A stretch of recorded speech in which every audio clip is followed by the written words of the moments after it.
presbíteros. Inclusive, ele menciona aqueles que governam bem e os que se afadigam na palavra. Se você estudar estes capítulos, estes versos, estas passagens que eu estou mencionando com cuidado, você verá que em todas elas a argumentação de Paulo invariavelmente recai sobre a maneira como Deus criou o homem. Ele vai falar de Gênesis capítulo 1, ele vai falar de Gênesis capítulo 2, a criação do homem e da mulher. Ele vai falar de Gênesis capítulo 3, que fala da queda. Aqui mesmo, em 1 Timóteo capítulo 2, ele diz, quando ele diz assim, não permito que a mulher ensine nem exerça autoridade de homem, ele acrescenta como prova, porque primeiro foi formado Adão e depois foi formado Eva. Quer dizer, Paulo vê na sequência da criação um propósito divino, uma atribuição de papéis que antecede a queda. Porque tem gente que diz que essa questão da subordinação feminina está relacionada com a queda. Entretanto, Paulo coloca no próprio ato da criação. E lá em 1 Coríntios 11, ele diz que o homem não foi feito da mulher, mas a mulher foi feita do homem. E também o homem não foi feito por causa da mulher, mas a mulher foi feita por causa do homem.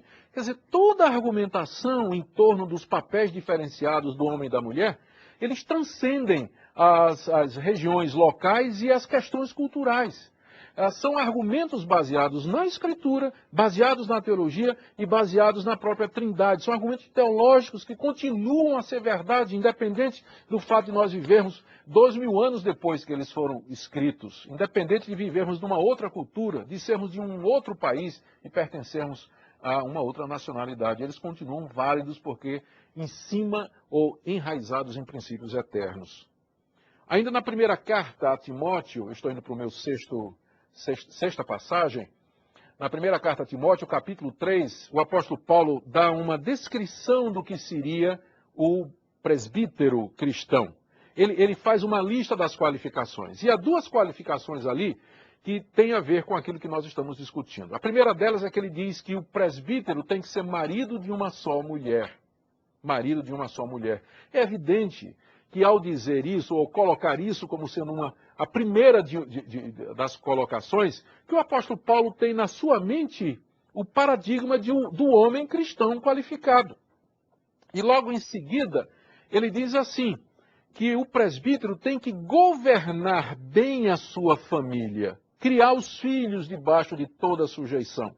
Porque quem não cuida da própria casa, como vai cuidar da casa de Deus? Ora, é evidente que esse tipo de argumentação só faz sentido se o apóstolo Paulo tiver em mente o homem cristão qualificado.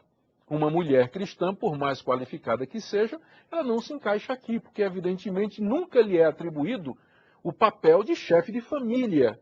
Nunca lhe é atribuído o papel de chefe de família na Escritura. A minha sétima passagem e última é escrita pelo apóstolo Pedro no capítulo 3, quando ele diz que as mulheres devem ganhar os seus maridos sem palavra alguma, apenas com um testemunho. E ele diz mais adiante que elas devem ser como Sara, que era submissa ao seu marido Abraão, chamando-lhe de Senhor. É claro que hoje nós não vamos pedir às mulheres que chamem o marido de Senhor. Isso faz parte da maneira na qual no Antigo Oriente Médio a esposa manifestava o respeito e a atitude de carinho e de serviço, vamos dizer assim, que ela estava disposta a prestar ao seu marido dentro do que fosse conveniente próprio. Mas, evidentemente, o princípio permanece de que, para o apóstolo Pedro, a mulher tem o papel de ser submissa ao seu marido. E ocorre mais uma passagem, vamos acrescentar mais uma, eu disse que era 7, mas agora me ocorre mais uma.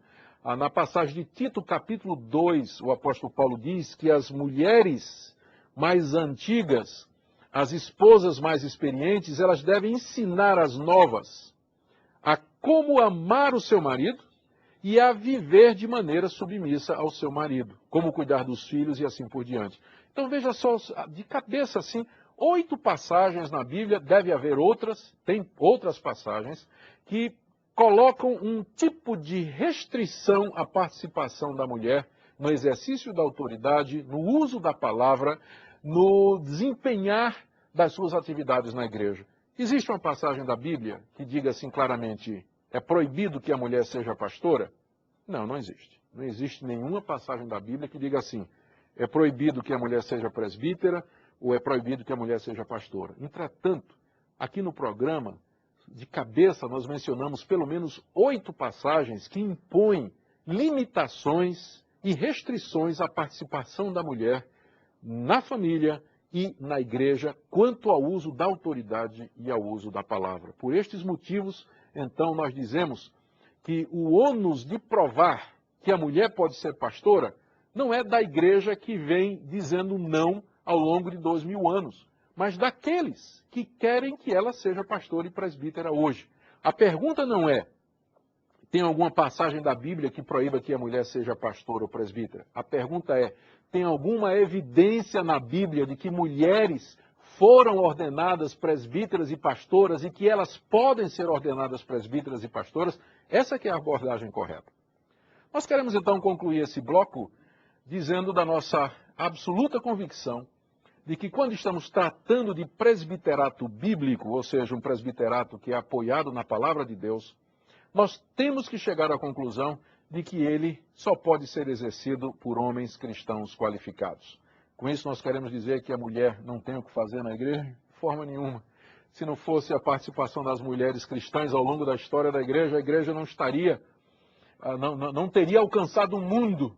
Hoje nós temos milhões e milhões de missionárias, de mulheres envolvidas no trabalho ativo da igreja, levando o reino de Deus, participando das instituições da igreja. A mulher desempenha um papel importante na vida da igreja. E não são elas que querem ser pastoras e presbíteras. Na verdade, elas, conhecedoras da Bíblia que são, reconhecem que Deus lhes deu uma função diferente e um papel diferente na construção do reino, que é o papel de ajudadora idônea. Que Deus nos ajude a ver a beleza que existe na complementaridade e, assim, procurando o referencial que existe na palavra de Deus, buscarmos um presbiterato bíblico para o bem da igreja. Que Deus nos abençoe.